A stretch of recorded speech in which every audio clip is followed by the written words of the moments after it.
The Joker 2 is supposed to be one of the most highly anticipated movies. The reviews come out, and now the box office that was slated for $150 million is dwindling. Why is that? Well, we'll discuss that and a lot more on the live episode of the Kristian Harloff Show here today with me and John Rocha. Let's do it, everybody. Happy Monday.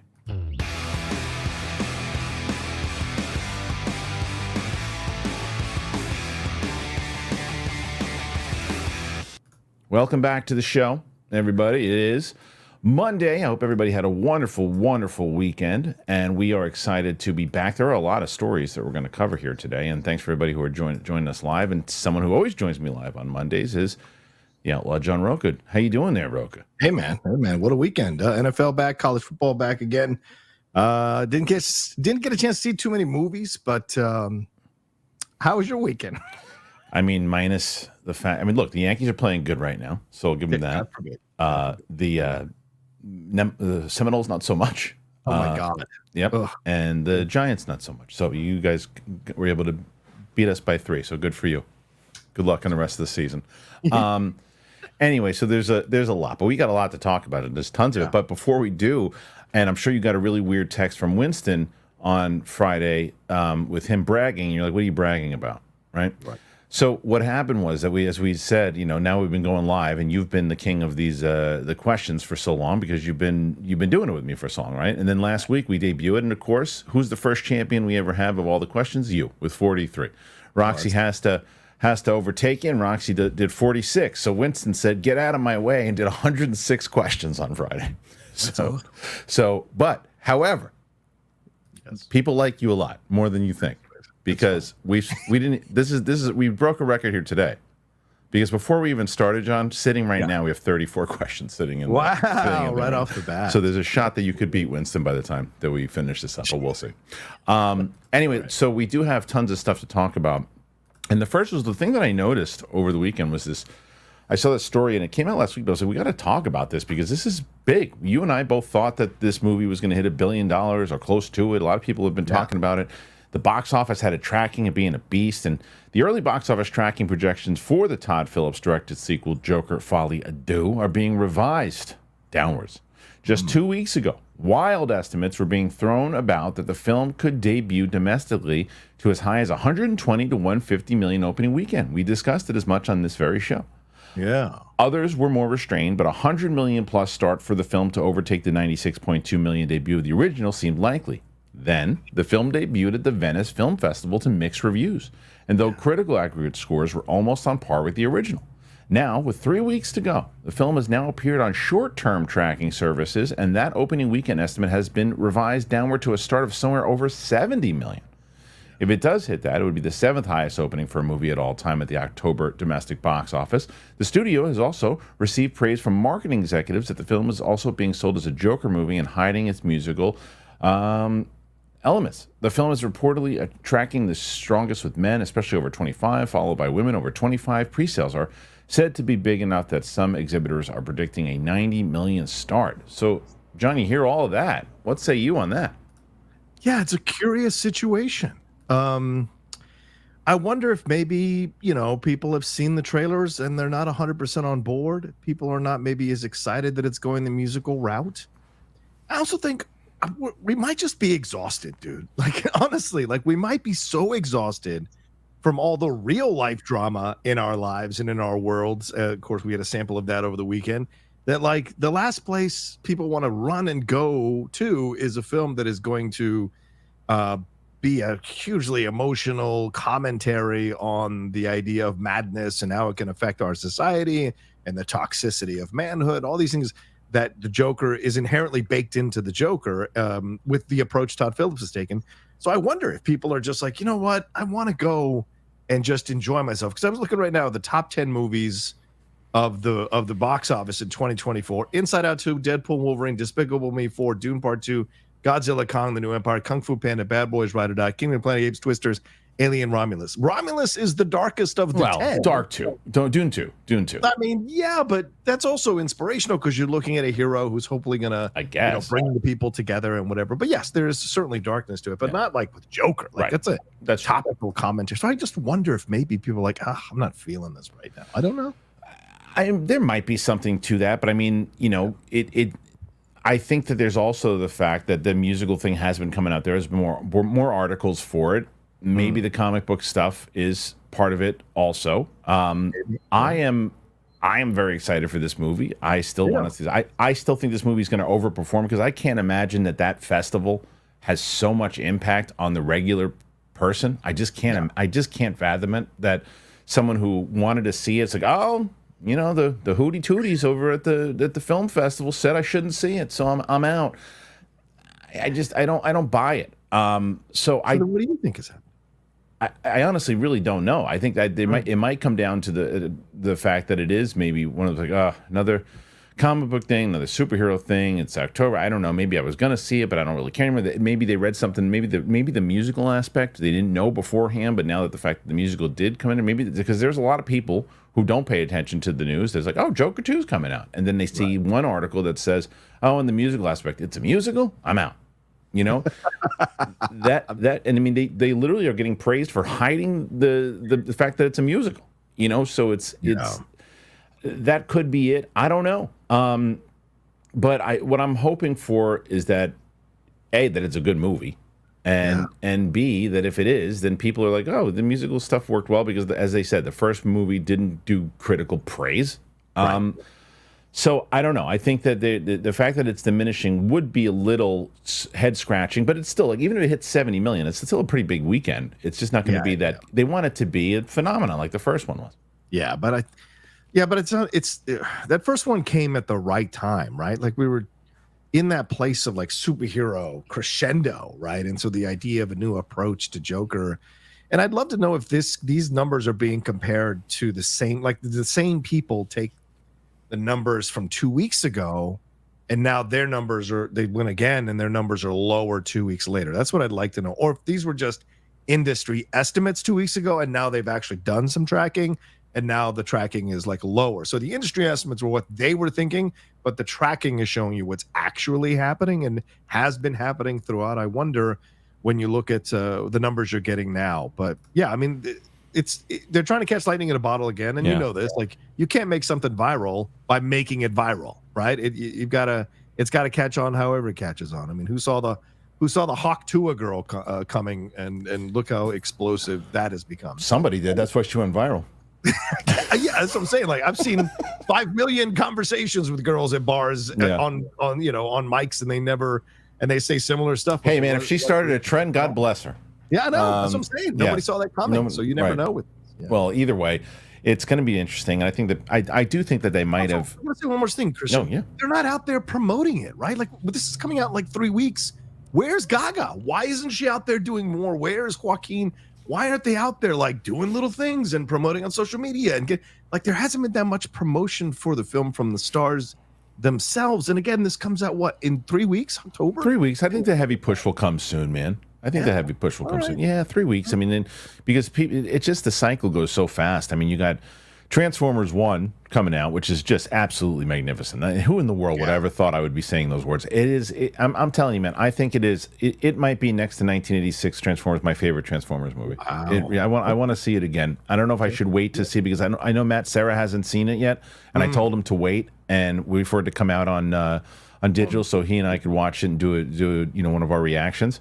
Right. So I'm curious and how that's going to play when that movie comes out, because that's a movie that not a lot of people were really pumped about after that first trailer, and then maybe the opposite, because now the reviews for that have been off the charts. It's got like 93% or something. It's one of the highest rated Transformers movies like ever, rightfully so.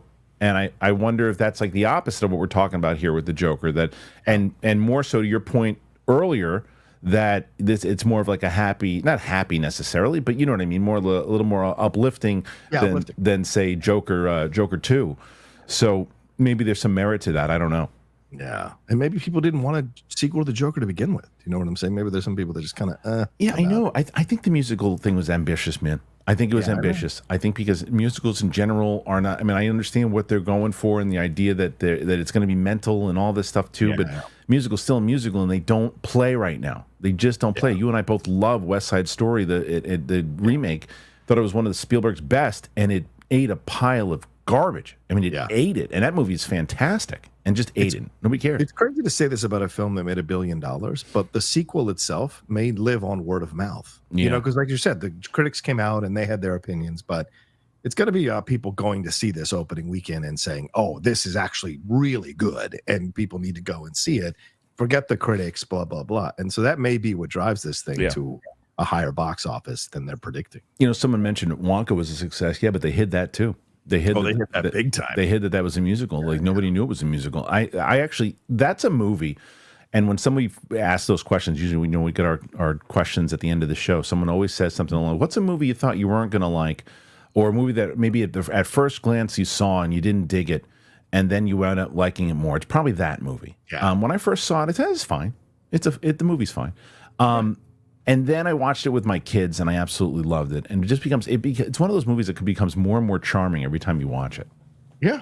Well, and it's because you can exist, because there was a musical element to the original, right? He sings Imagination. So you're not really that upset that there's a musical aspect to Wonka. But with Joker, as you said, it's a massive swing to do that with a character like this, and Harley Quinn as well. And and they're doing themselves no favors, Todd Phillips, for that. Well, we're not going to do the Harley Quinn you're used to with the chewing and the sass, and like, why do you want to? Don't even say anything. But don't even say Don't say anything. Even if that's the case, if that's your choice and that's the choice you made, don't promote it. Let people find out about it when they're in the theater. Exactly. Because even if it's great and it's a good choice, what people are going to hate it because it's not what they normally think. Right. Exactly. Anyway, what do you guys think about all this? Put your comments in there.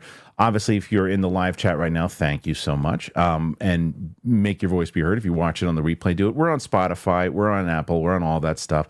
So make sure you check all that out as well. Before we move on, we're going to get to some more topics. We have this big Blade story that also dropped that we got to get into. We're going to get into that in just a moment. I want to tell you guys about two of our wonderful sponsors, and it's both AG1 and BetterHelp. Let me tell you about both of them right now. Let's talk AG1. I love AG1. I had it this morning. I love it. It helps you build a healthy morning routine. 60 seconds to get your daily dose of vitamins, minerals, pre and probiotics, adaptogens, more. And I've been drinking it for, forever. You can't be part of this show if you haven't heard me talking about AG1. I'm going to give you a couple of fast facts about AG1 and how it supports your gut health. It contains prebiotics, probiotics, and gut-supporting ingredients to support your digestion, reduce bloating, and keep you regular. In a research study, 80% of participants noticed less gas and bloating after 30 days of drinking AG1. For me, I've had a lot of changes since I started to. I sleep better, better gut health, my focus, stress, all of it. It's just great. AG1's powder form makes it easy for your body to digest and access the nutrient-dense ingredients in the formula. They've been around with us for so long because so many of you guys have been doing it also. You've been getting AG1, you've been checking it out, you've been changing your routines, and it's worked. So if you want to start and notice the difference for yourself, it's a great first step to invest in your health, and that's why they've been a proud partner of mine for so long. Try AG1 and get a free bottle of vitamin D3, K2, and 5 free AG1 travel packs with your first purchase at drinkag1.com/bigthing. $48 value for free if you go to drinkag1.com/bigthing. Go ahead, check it out. This episode is brought to you by BetterHelp. Let me ask you guys a question. What is something that you'd love to learn? As an adult, do you really make time to learn new things as often as you like? Or what was lost in childhood? My kids are always learning new things and always trying new stuff. And I see that wonderment. And I hear my daughter talking about learning a new language. And I'm like, I want to learn a new language. Well, therapy can help you reconnect with your sense of wonder because your back to school era, it can really come at any age. So I think just talking to people in general has really helped so many people. I've talked about it on this show, how much BetterHelp has been beneficial to Roxy Stryer. She's talked about it, and she's been with BetterHelp for so long. Seen how it's not only helped her, people in my family have just being able to talk. So if you're thinking of starting therapy, you really should give BetterHelp a try. It's entirely online. It's designed to be convenient, flexible, and it's suited to your schedule. You fill out a brief questionnaire to get matched with a licensed therapist, and you switch therapists anytime. No additional charge. So rediscover your curiosity with BetterHelp. You got to visit betterhelp.com/bigthing today. You get 10% off your first month. BetterHelp, HELP.com/bigthing. All right. Thank you to our wonderful sponsors, both AG1 and, of course, BetterHelp. We're going to move on. Before we do, so I saw some lupa. So somebody, I don't know what, I was about to insult someone. I said, I'm not going to do that, John. I'm not going to do that. I said, someone just like, I wish Harloff would address the live chat, the whole live chat, instead of the ones that pay him. If I did that, we'd be here for 8 hours. I can't do it. I have to cover 87 stories. And then what I do, make sure to make, so people want to get involved in it. So we either make it a short story, a short thing. I'm not doing Q&A. If I do a Q&A, we'll address everybody. We're not doing a Q&A right now. Doing a live show. And basically the way it works is if you want to ask questions and you want to be part of it, then you do. And at the end, when we get to that section, we read it off. And if you don't, we're here for an hour. It's like we normally do. So you're allowed to wake up in the morning and just watch a show and not start judging people and saying things. Just go about your day. If you don't like the way we do it, just go about your day. It's totally fine. I completely the same person. How I pay for I pay for premium solely on YouTube. You pay for YouTube. You don't pay my bills and everybody else that I have to pay on this show. So we have the great sponsors to have it. Just wait, go take a dump, come back. You know what I mean? It's like I used to when I was sometimes like when I was in the middle of it, there's an ad on that I didn't want to see. You know what I would do? I went and I got myself some cookies and milk. Get yourself some cookies and milk. Sit down when I was watching Alf. That's what I would do. You do that too. Have some cookies and milk and then come back, sit back down. Or you sit through it and then you get yourself something wonderful and you help out the show. YouTube don't pay my bills and Google ads and all that stuff too. So cut it out. Just enjoy the show, and that's what we're talking about. All right. So let's move on over, John. We got a big story here with this Blade one, man. This Blade story was pretty big. Yeah. And here it is. So the new Blade was almost like The Raid. Well, though mostly known for his work on X-Men 97 and Netflix's The Witcher, the former title's ex-showrunner Beau DeMayo also famously took a shot at writing Marvel Studios' troubled Blade film. That movie has been in development for years and has seen a half dozen writers come and go, including the likes of Michael Green, Nick Palazzolo, Stacey Osakufur, and Michael Starbury. At last report, Eric Pearson is penning the latest draft, and the studio has seemed to finally come up with a script they're happy with. For a while there, though, they were appearing to be floundering. In new postings on X, DeMayo confirms that's the case, and he's wondering why it has been so difficult for the studio to come up with a compelling premise. He says, take a John Wick movie, give mobsters fangs, swap Keanu for Ali, hand him a sword, not a daughter who makes him fret over swinging the hero's name. Wick cost $20 million to make it. Add $10 million for Vampire Darkhold Magic VFX. You have $30 to $40 million Marvel movie. I don't get why it's so hard. Studio's broken.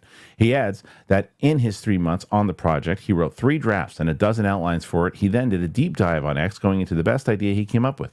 My favorite was the Raid-style treatment, where Blade finds himself defending a rundown tenement of humans from Varney's vamp hordes until daylight. Took place over one night. Blade leads from tenant Jericho Drum that Varney's attacking because the female tenant, who Blade sort of fancies, has been magically impregnated with Lilith by tenants who secretly Darkhold cultists. Think 30 Days a Night meets Rosemary's Baby. Mahershala Ali and Mia Goth remain attached to star in the film, which is yet to announce a director following the exit of Yann Dimanche. Yada, yada, yada.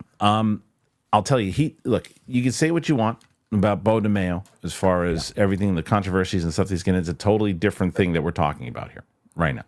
Yeah. So he tweeted out a thing about Doctor Strange the other day and talked about that, the stuff that they were working on, and that take of what was going there was better, right? Yeah. The way that they were going to actually play that was better. This guy, again, what he knows this world really well.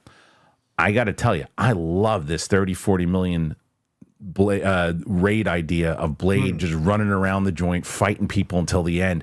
And yes, I mean, this you're talking to us right now when you're like, hey, you don't need to spend $200 million, but this is the studio mindset of no, it's a Marvel movie. You got to spend $150-200 million, and they're like, no, you don't. We do the raid with Blade, and there you go.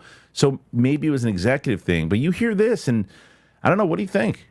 No, I love the idea of the raid style approach to Blade. That's such an awesome thing. I guess if you're caught up with wanting to, and this is the thing with Marvel, right? You're caught up with wanting to connect the character now to a shared universe, and you introduce him at the end of Eternals, at least the voice, and you go, okay, now we've got to adhere to that, and we got to get Jon Snow involved, Kit Harington involved, and his character, Black Knight. Okay, how are we going to make this work? How are we going to work this all out? Okay, we're bringing Mia Goth. All right, Marshall. Okay, how are we going to make it? Oh, I can't break it. All right, multiple people. All right, y'all take stabs at it. Y'all write. No, none of this really works.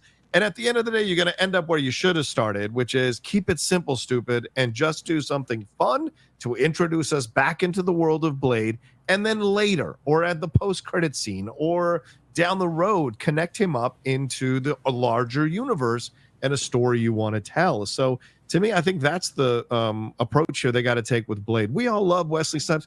Many of the fans who watched the show, who are going to watch this film, still rewatch the original Blade and Blade 2 and a little less Blade Trinity, but they all rewatch it and have fun.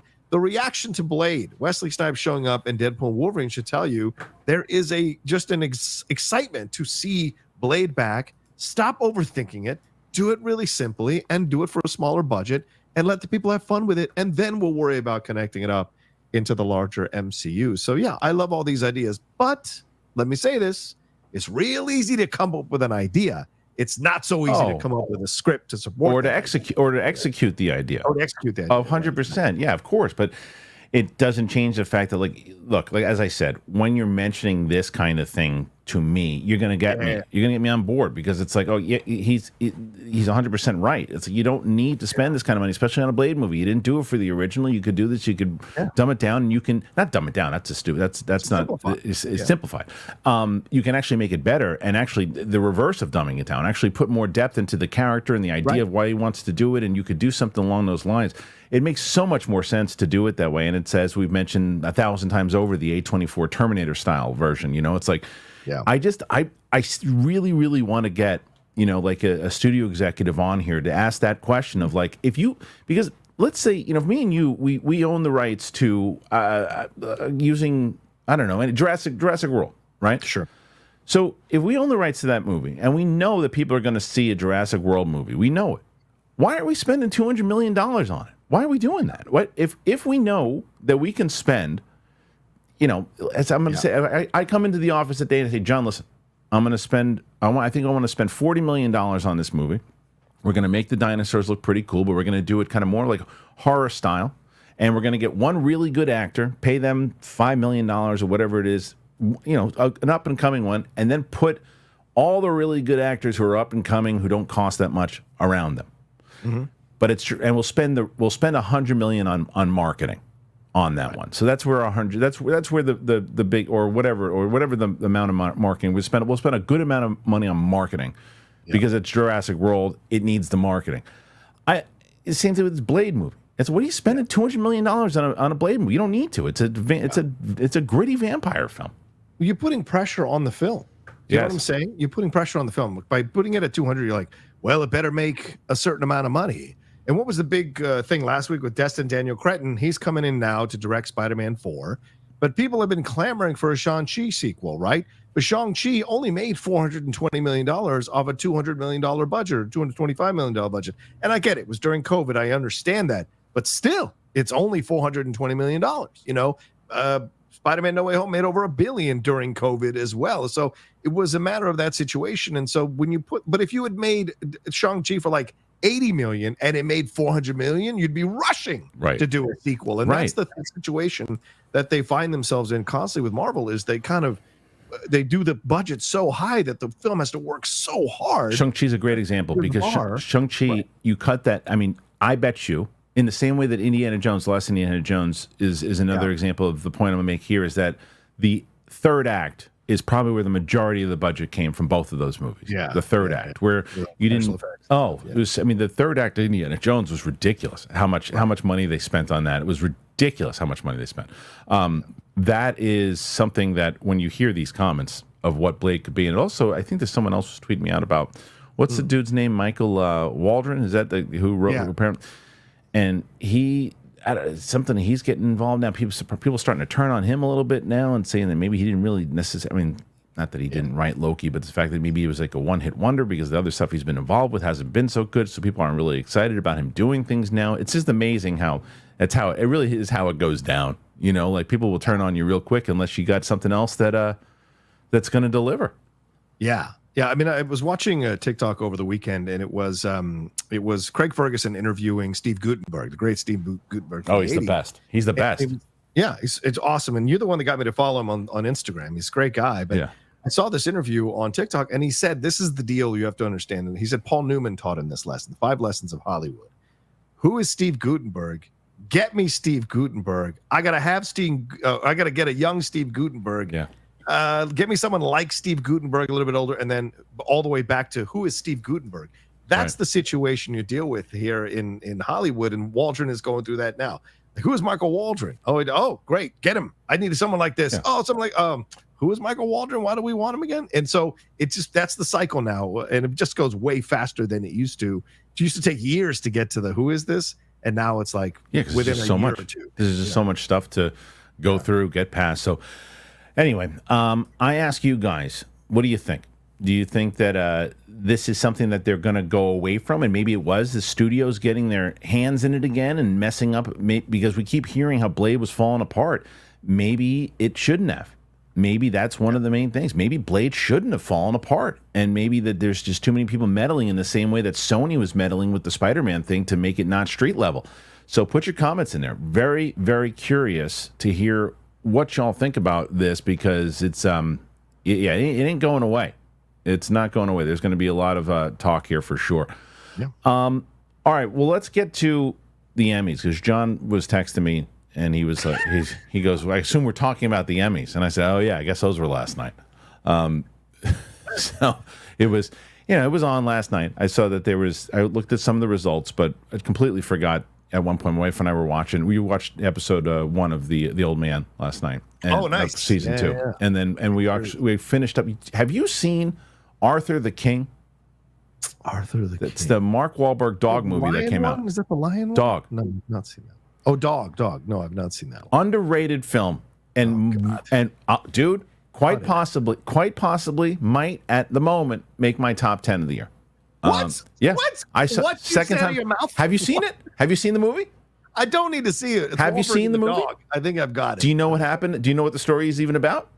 Is it about Father Stu? Which one's this one about? You see, you're going to argue with someone who you haven't even seen the film. In the same way that if Transformers, I told you, if you weren't a Transformers fan, and I told you how good it was, and you said, "Oh, you're out of your mind. You haven't seen it." I'm going to compare Arthur the King to Transformers. The story is great. And I'm telling you, I saw the movie in March, when it came out, or screening rather. Yeah, I saw a screening of it, and then I kept telling my wife that when it comes out, she's got to check it out, and she loved it. She loved it last night. I will say my 12-year-old was bored out of her skull. But, thank you. But I love your 12-year-old. Yeah, you got a 12-year-old's brain, so it makes sense that you'd be upset. That from you. Yeah, it's true. I would love to have her review films with me. I love her. It's true. Yeah. Well, I don't have a 12-year-old's brain. Look at Friday's show to prove that it's true. Someone was farting the whole time. I don't know. I don't know what was. Yeah, someone was farting. I don't know what was happening. There was someone in the audience, and they kept doing reviews after. I don't know what they were. They kept someone says farts going off left or right, and I was laughing because who's farting? It's bullshit. All right, let's get to this thing. Here's the Emmys, and we got Emmys. We got Emmy winners, and there's a lot here. And the one thing that I will say is that a lot of the shows that I like won stuff, so that at least made me happy. The 76 Emmy Awards have wrapped up with FX's Shogun, The Bear, Hacks, and Baby Reindeer dominating the race. The first two also dominated the Creative Arts Awards last week. Shogun took the top prize of Best Drama, along with wins for its lead actor and actress and direction, though missed in supporting categories to The Crown and The Morning Show. I believe that I should have won, and I don't know why. Where is my men? Where is my boat? On the comedy front, The Bear had 4 wins for the male lead supporting actors and direction, but lost the top comedy series award to Hacks, which also won for Best Actress in Writing. Okay, on the limited series, Baby Reindeer ruled winning for limited series, 2 acting awards. Jodie Foster took Best Actress for True Detective Night Country. Yeah. Interesting. And another actor. Who'd she go up against? It was against Brie Larson for Lessons in Chemistry, Juno Temple for Fargo, Sofia Vergara, and Naomi Watts for Feud. Wow. Okay, so Best Drama Series winner was Shogun. Winner for, again, Shogun and Best Actress in a Drama. Best Actor in a Drama was, oh yeah, he was great. Hiroki won that one. Best Supporting Actress in a Drama, Elizabeth Debicki. She keeps winning. Best Supporting Actor in a Drama, Billy Crudup also keeps winning. Best Comedy Series, Hacks. Best Actor in a Comedy Series, Gene Smart, Hacks. Jeremy Allen White, The Bear, for Actor in a Comedy. Best Supporting Actress in a Comedy for The Bear, Liza Kolonzayas. And Best Supporting Actor in a Comedy, Evan Moss-Bachrach, The Bear. Okay, so yeah, there's a lot of stuff as far as Bear, Shogun. Those seem to be the major winners here. Did you watch last night? I watched some of it last night. Yeah, I mean, there was a lot going on with the NFL as well, and then the Indiana Fevers. I'm a Caitlin Clark fan, so I watched as much as I could of the Emmys last night. Yeah, like I said, I just looked at who won, and I'm glad that Shogun won. I'm glad that I just finished Shogun, so it was because now I can say rightly deserved. I didn't see Baby Reindeer, so I don't know if it deserved all the accolades. I hear it's good. I apologize. You want to talk about Arthur the King? Yes. You need to watch Baby Reindeer. Oh, because it feels it's as uplifting as Arthur the King.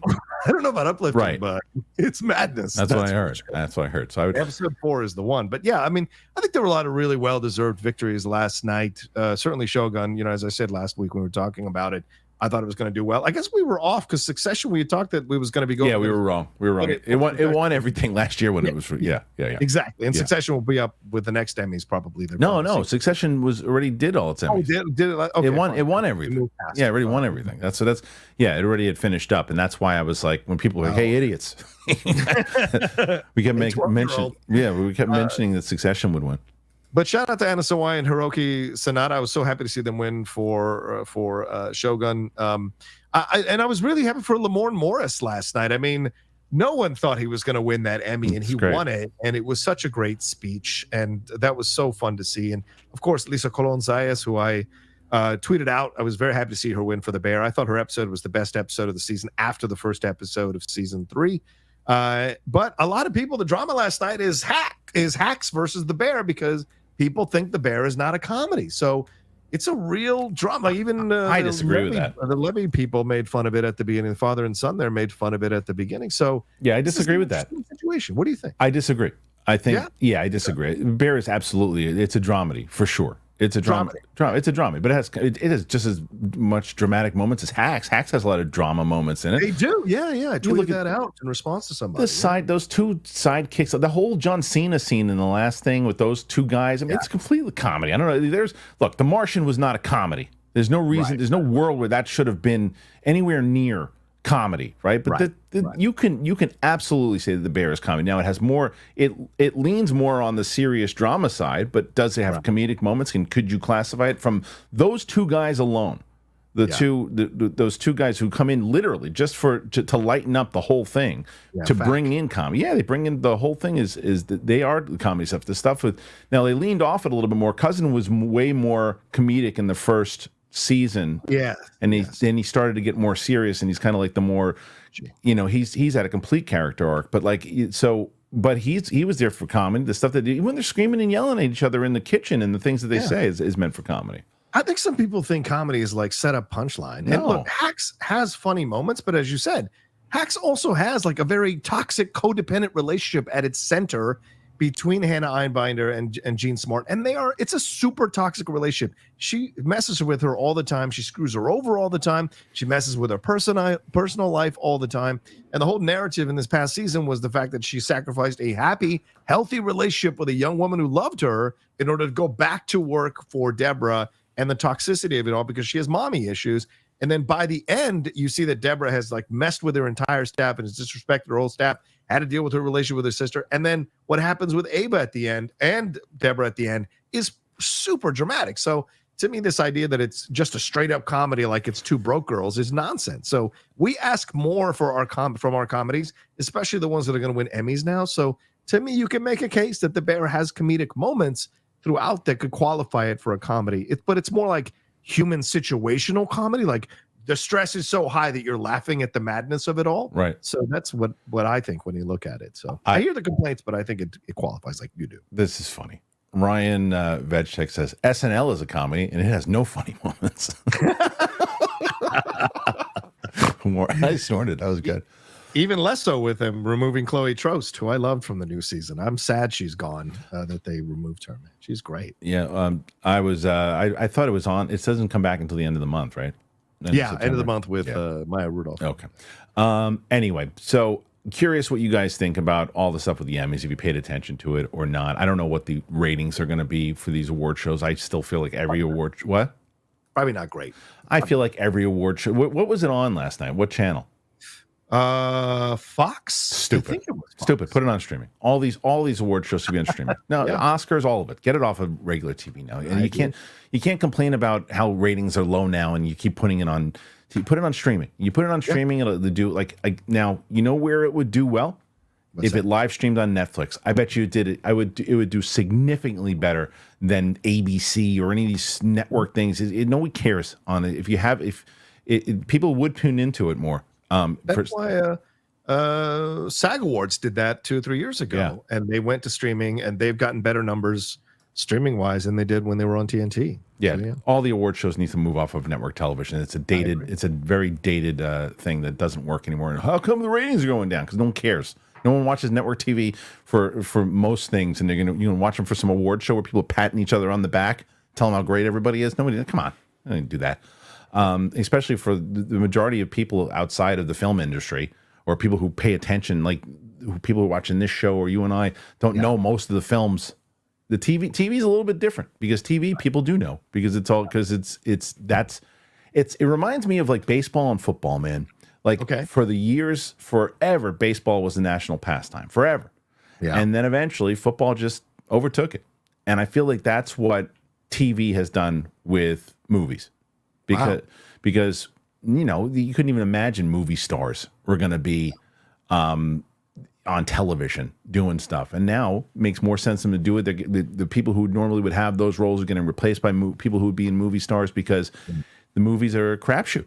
The movies making money in movies are a crapshoot and that's why they do the big budget blockbuster sequels because there's too much of a risk in trying to do original big things, but you can make an original series.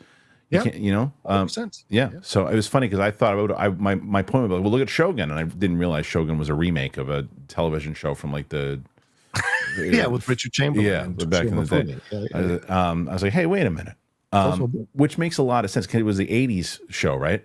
Yeah, it was an '80s show. Yeah, very big '80s show. That's because Justin Marks is the king of that, man. He knows he Top Gun Maverick, Shogun. He's the king of the '80s stuff. He was the guy that was involved with us with the Masters of the Universe thing, and it would have been nice, very smart. But makes sense. Anyway, all right, let's get to John. Right, currently, you already beat your record from last week. You're at 45. And so we are going to see if, Winston started making his big push while we got to the questions part of it. But right now, we are 45, and we have a couple more stories, and then we'll get to those questions.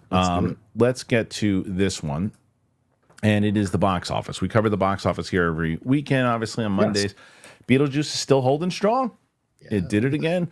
Tim Burton's Beetlejuice held strong in its second weekend at the box office, easily remaining on top with a further 51.6 added to its coffers. The film fell just 54% in its sophomore run, bringing its 10-day domestic total to $188 million. Overseas, it took in another 28.7, but the film is struggling to find traction there. Its entire overseas gross being just $76.3 million so far. The Speak No Evil remake debuted in second with an estimated 11.5 domestically and 9.3 overseas. A very good result for a film that cost just 15. All right, that's our point, John. That's our point, and we'll get to that in just a second. Okay. The budget. Remember, it's a $15 million budget. It's already made 20. Yeah. Marvel's Deadpool and Wolverine remained at number 3 in its 8th weekend with an estimated $5.2 million. It's now up a total of 1.3 billion worldwide, with 620 million of domestic. Conservative documaker Matt Walsh's Am I Racist had a better than expected debut in fourth place with an estimated 4.8 million. That's a big number. With the help of strong business in conservative markets in the South, Midwest, and Mountain States. It marks the Daily Wire's first theatrical launch. The Dennis Quaid-led Ronald Reagan biopic Reagan was fifth with 3 million in its third weekend. The loser this weekend was Dave Bautista's led film The Killer's Game, which made just 2.6 million, along with poor reviews. So all of this goes right back into what we were just talking about, right? Okay. So let's talk about that Dave Bautista thing. Yeah. That is a movie that it feels like it should. I mean, look at the one what's the one the Netflix one that was the First Blood that just came out. Oh, Rebel Ridge. Right. Yeah. So, and it comes out on Netflix, right? Yes. Doesn't come out in the theater. Doesn't try to get a theatrical run. It says let us do our business here, like people talk about it here.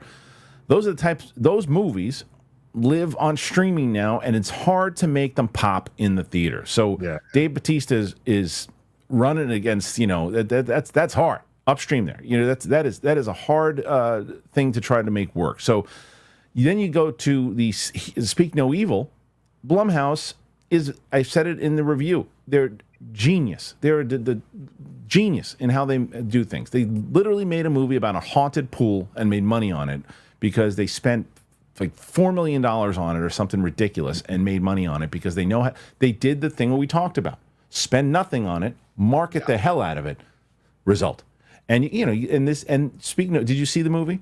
With Speak No Evil? No, I did not see that. So I thought it was fine. People really, really loved it. I thought it was fine. Okay. But I enjoyed watching it, and I said, it keeps you on your toes, and you said once again, it's a Blumhouse film. You go, this is part of their machine.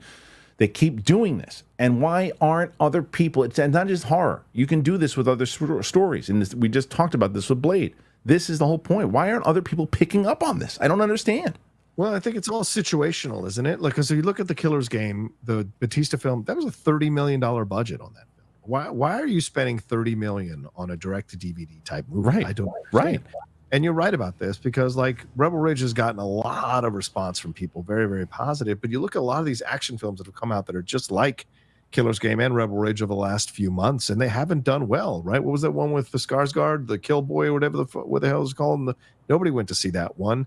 Even Monkey Man, which had like Dev Patel, had Jordan Peele behind it, didn't do well at the box office. So you got to pick and choose these action films really, really carefully now because people can wait 3 weeks and they'll watch it at home because it's not a big water cooler type of movie that they have to absolutely watch that weekend. So I just don't understand it. And I think this was a bad move by Dave because this is picking films that he did at the beginning of his career, and he shouldn't be doing these films now at this stage in his career. Maybe there's an issue with money or whatever, but like I just don't understand doing a film like this. Like aspire for something else. Aspire to be part of an ensemble and other things to keep building. Especially him, because he's and I agree with you. We've had this conversation. And I think I wasn't on the same page, but I've come around to it. I think out of the people that have him, Hogan, The Rock, he's the best actor. There's 100%. I agree by a mile. And I think, and it was that Shyamalan movie that he did that really made me realize that even more so. Yeah. Like that's the kind of stuff he did that. Like I want to see him do some more dramas. I want to see him do that stuff like that. He feels like, look, I don't know what this movie was, but he feel like he was kind of reverting back to what he was trying to do. Is it an action movie? Is that what this? Yeah, it's an action movie. And basically it's a funny little premise in that he is an assassin. Yeah. And he finds out that he's got only so many months to live. So he wants to be killed off. But then his doctor calls up and says, "Oh, we messed up. You actually are going to live. You're healthy. You're fine." But no one wants to turn off the assassin contract on him. So eventually, it's like a reverse John Wick, but with tongue in cheek. But it just that's probably what they were going for. They probably said, "Let's do a John Wick." Type movie with Batista, and it just didn't. Is it? I mean, I don't know. I haven't seen the film, so I don't know what the tone was. I don't know if it's one of those things where I'm like, I wish this movie would have done better, and it should have for the amount of money. That's possible, also. But in Beetlejuice, we knew it didn't have enough competition in the big grand scheme of things. It's running off of super nostalgia, so it's gonna live there for quite a while. The other one I didn't see. I mean, that documentary, the Am I Racist thing. I haven't seen that. Did you see that? Of course not. I'm not going to see Oh, that. I don't even know what it is. Daily Wire, yeah. Okay. And then Reagan was the other one that's still doing well. But Speak No Evil, Tim Burton, and then what was the second? Yeah, that was it. So Yeah, Deadpool and Wolverine was the other one. oh, Deadpool and Wolverine, which will continue to make money, which is hilarious because I'm gonna do. I started those rewatches. We did. I think we're gonna move because people like them. We're gonna probably move to 2 a week, and we're we're probably gonna do Tuesday and Friday because we have because my wife is actually gonna make her sit through the Batman, all 3 hours of it. Well, she was because she kept trying to watch it. She's like, I can't finish this. I was like, you know what? I'm going to make you watch it on. So we're going to watch that together. And then my friend Sam, who had never seen Logan before, she said, I think I saw Deadpool, some of it. I'm not sure. So we're going to watch all 3 of them. So we'll probably put those. What are the ones you're going to do? You mean your reaction videos are doing well overall? Yeah. Or So do you mean the X-Men one doing well? We did the one we did Borderlands, which was Matt and I did considering that movie did decent. Yeah, right. My wife and I did Trap, which again it's like 9,000, and I was like, okay, that's pretty good for that movie. And then Logan is the one that's coming out with.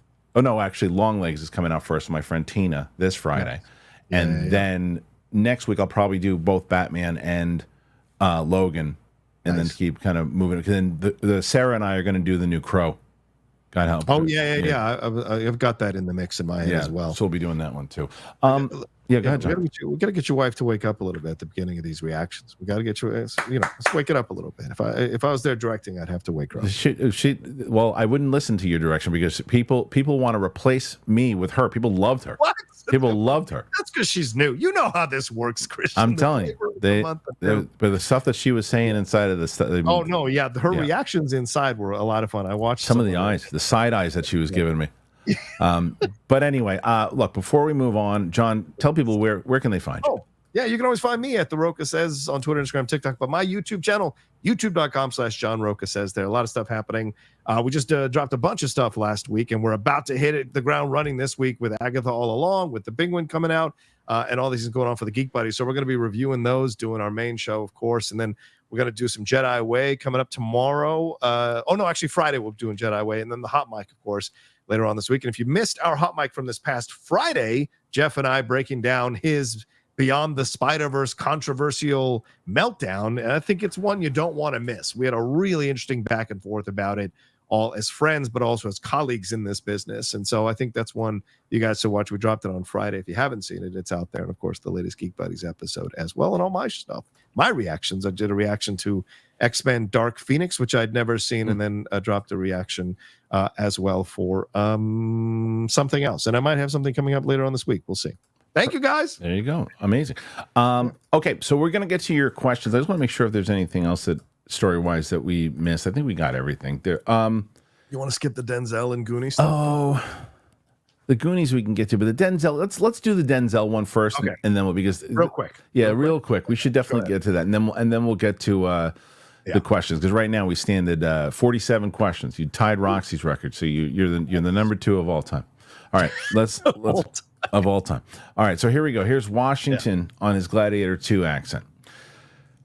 English language films set in other cultures, especially historical epics, often have the actors using the British RP accent, a conceit that many audiences are familiar with and readily accept. Changing that up can be a risk. Oliver Stone famously had all his Greek and Macedonian characters in Alexander speaking with Irish and Celtic accents. That was Alexander. It was so bad.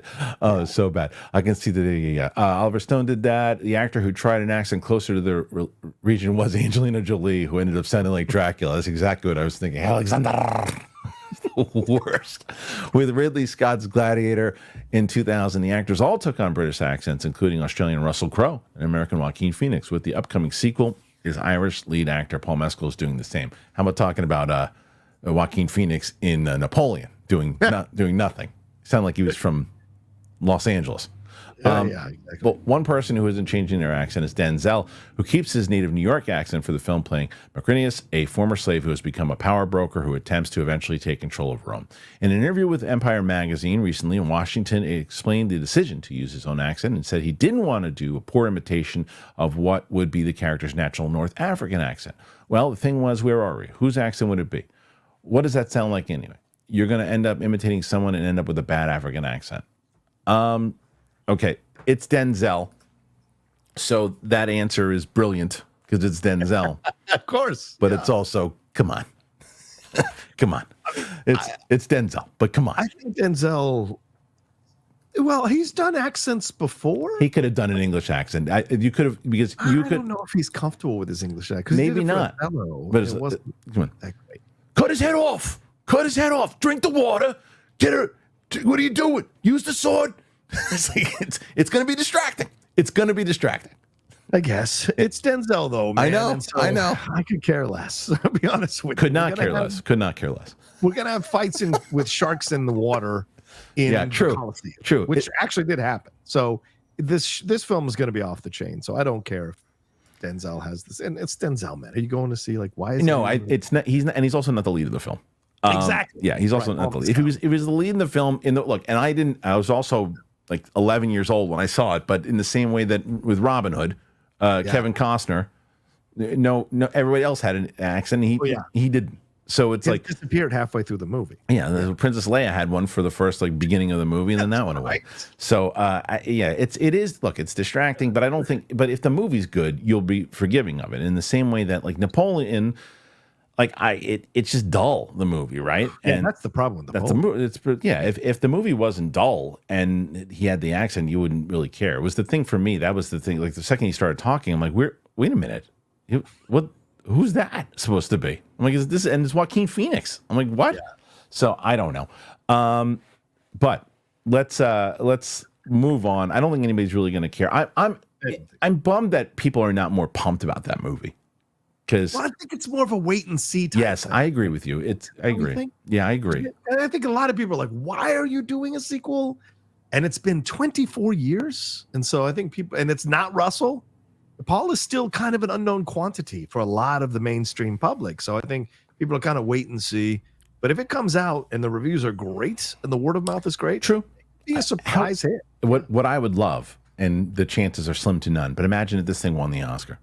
Yeah. Imagine. Oh my God. Right? Wow. Imagine. That would be something. It really would be something.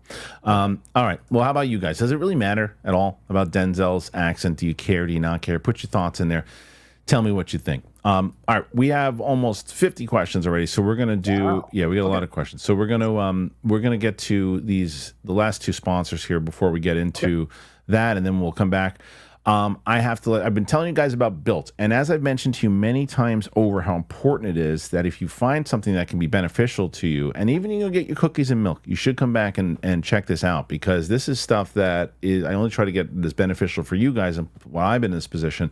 So make sure you check out Built, and then I rave about Joy Mode. So I'll tell you about both of them. Here you go. Built. I really hope that people are going to start taking advantage here of Built, because listen up, renters. If you ever feel like you're stuck in this loop of rent payments, just watching your money vanish into thin air, it is time to turn that rent game around and start earning some serious rewards, and that's where Built Rewards comes in. You've done that before. You've been there. You're like, I'm burning cash with all the rent checks. I'm there all the time. I feel like it. It's frustrating, but here's the deal. Built Rewards has figured out a way to make rent more rewarding. You say goodbye to the money bonfire and hello to a renter's revolution with Built. Built is breaking ground as a neighborhood rewards program that hooks you up with points on your rent. Every month, you pay your rent and you watch the Built points roll in. You can use your points to book fitness studio classes, redeem them towards a future rent payment. They're designed to meet your lifestyle. Pay rent hassle-free through the Built Rewards app. Your rent game just got a major upgrade. Built points have consistently ranked the highest value point currency by the Points Guy and Bankrate. Earn points by paying rent now when you go to joinbuilt.com/bigthing. That's joinbuilt, BILT.com/bigthing. And make sure to use our URL so they know that we sent you. Joinbuilt.com/bigthing to start earning points with your rent payments today. You guys know it's time for Joy Mode. I love talking about Joy Mode. They've been with us forever now. So Joy Mode really is absolutely wonderful. It's a sexual performance booster. You know that already, but it's not just about better sex. Daily use supports healthier blood vessels, boosts heart health, and it enhances your athletic performance. Expertly formulated and backed by science, it's proven to improve erection function by 50%. in just 60 days. So you just take a pack with water and you feel the effects within 45 minutes. Take control with Joy Mode. You get a boost anytime, anywhere, never miss a beat. It's a performance booster. And I'm telling you, I was like, wait a minute, let me see. I don't necessarily need it. It's not about needing it. It's about saying, wait a minute. This is really, to me, that pre-workout when you take like a supplement before working out and you're like, oh wow, I feel incredible. Same thing. Get yourself a discount today and go to tryjoymode.com. Use that code BIGTHING. Tryjoymode.com. Use that code BIGTHING for your first order. You will thank me for it. And a lot of people have already been thanking me for it. Joy Mode, the best. They are the best. The best. Joy Mode. Joy Mode and, of course, Built. Links are in the description. I always put them there. And if you want to help out the show and you're able to do it, that's how you do it. And what you've been doing is these questions. We got tons of questions coming in, John. We got a lot of them, so we're going to be here until the last one is done. We got our first one here starting off, and there was a ton. I put up the link last night, and there were a ton of them that already were put in there. So here's the first one from our buddy Mike Joyce. Hey, what classic movie do you dislike? I watched Field of Dreams for the first time. Oh, man, the other day and didn't care for it. It's so strange and nonsensical. Oh, Mike, you're breaking my heart. But fair. I guess that's the whole point. You're going to say Goonies, right? Yeah, I don't like Goonies. And I don't like the first Lord of the Rings movie, which is a classic. Wait a minute. He said classic film. Yeah. Goonies is not a classic. It's a classic 80s film. Come on. It's not a classic 80s film? It's an 80s film that people like. Yeah, it's a classic family movie, I think, for sure. Would you say 16 Candles is a classic 80s film? Yeah. I think it's in that realm then. All right, fine. If that qualifies for you, that's fine. I'm sure there's something. Anytime I get these. I would go with Gone with the Wind. I hate Gone with the Wind. No. I don't want to get. It's a terrible class. I don't like Easy Rider either. 1969 Easy Rider. I just cannot stand that film. You know what it is? I have to watch this one again because the one 2001. Oh yeah, Space Odyssey. I love that film. I just remember I probably haven't watched it in over 25, 30 years maybe. And I remember just being bored with it when I first saw it. I probably would have a much better understanding for it now, obviously. I saw it when I was a kid. And I was like, oh, I'm bored. So probably now. Not a lot of dialogue. Yeah, I'd have to watch it. I haven't seen it in a while, but that's the first one that comes to mind because I was just like, when people always mention it, I always feel like an uncultured swine when they bring it up because I'm like, okay. But I probably have to see it again. All right, Mike Joyce. It's a horror movie, right? An unseen force haunts a family and compels a man to drive cross-country and do odd things to please the ghosts and haunt him. Yeah, to my Field of Dreams. But yeah, I love that movie. I really Like, do. what's wrong with you? Like, who hurt you as a child? Let us go on the doll. And also that incredible score. Oh, it's so good. And it's one of James Earl Jones's best performances. It really is. Exactly. Why would you dare bring this up, Mike, on the week that James Earl He Jones tried. He tried. That's probably why. He probably gave it a shot and didn't like it. He's like, let me tell everybody how much I didn't like something that classic actor died just recently. What's wrong with you, Mike? Hey, what's wrong with him? He was nice enough to put his question in there and let us know. He wasn't being disrespectful on it. Stop that. Matt Sinister McCall, there he is. Beth Snyder, Shannon Sharp casted for Boogie Nights 2. No thanks. Rob Zombie gets $8 million to direct a NyQuil commercial, and James McAvoy added to the FBI watch list.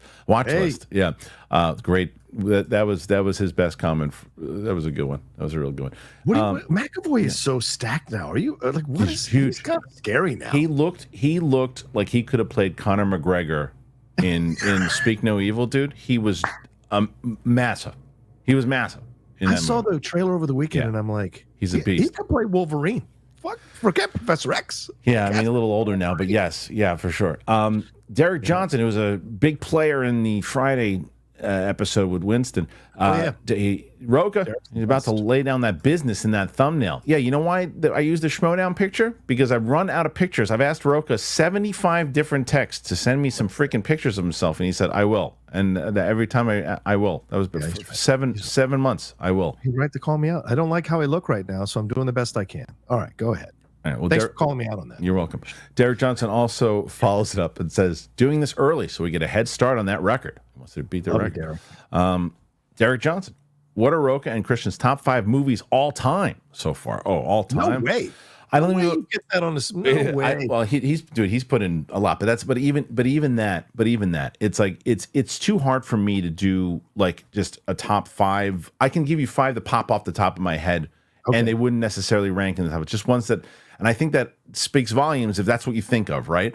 I think if without trying to put a really cerebral list, I'm going Arthur the King. Yeah, Arthur the King, Empire Strikes Back, Braveheart, Goodfellas, Eternal Sunshine of the Spotless Mind.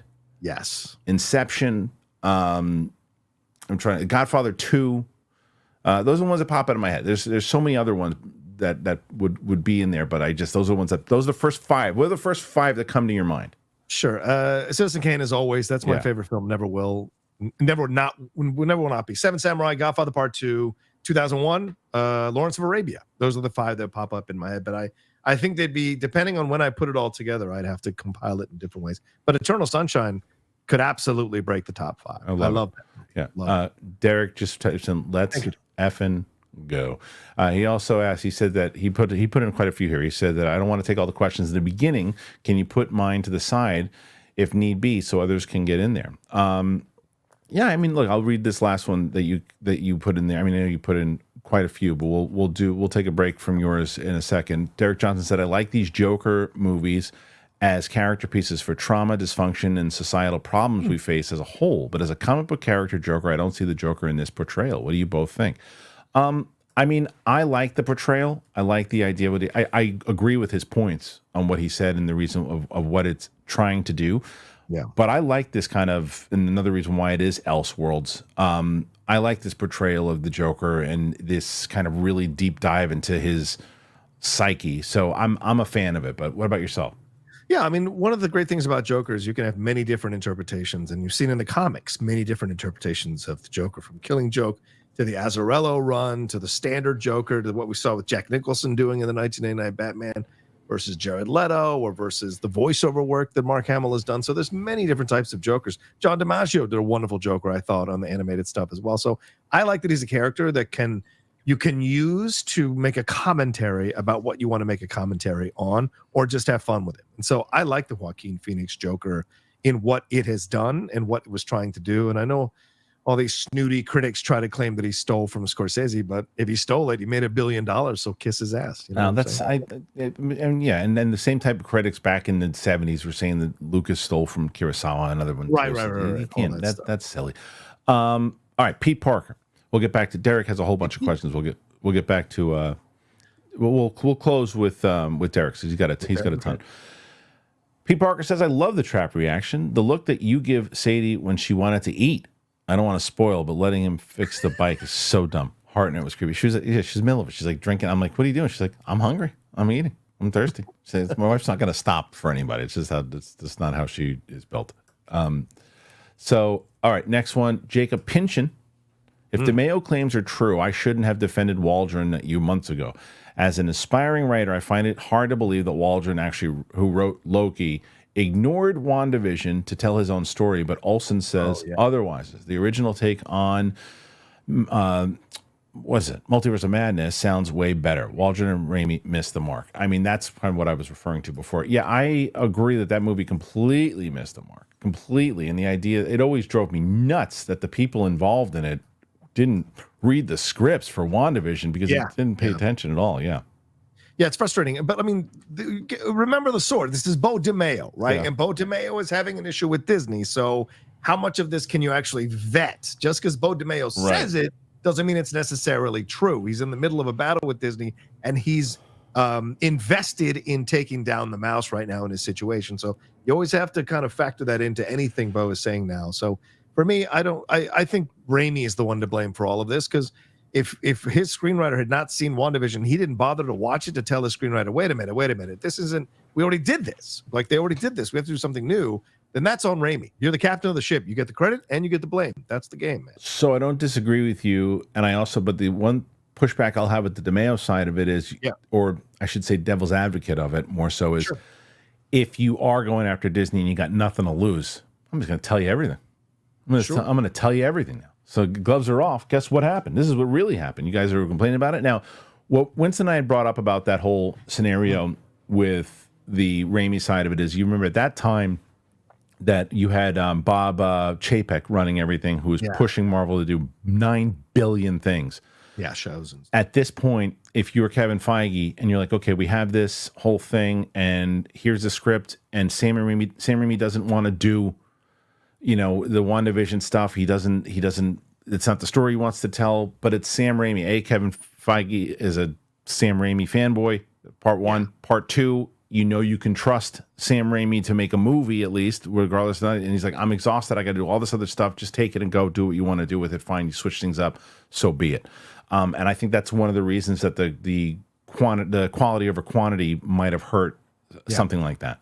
That's fair. Yeah. Totally fair. Yeah. Okay. Hank Pym never understood people's love for Blumhouse. 90% of their movies are trash quality. They make big profit, but that quality, awful, mostly.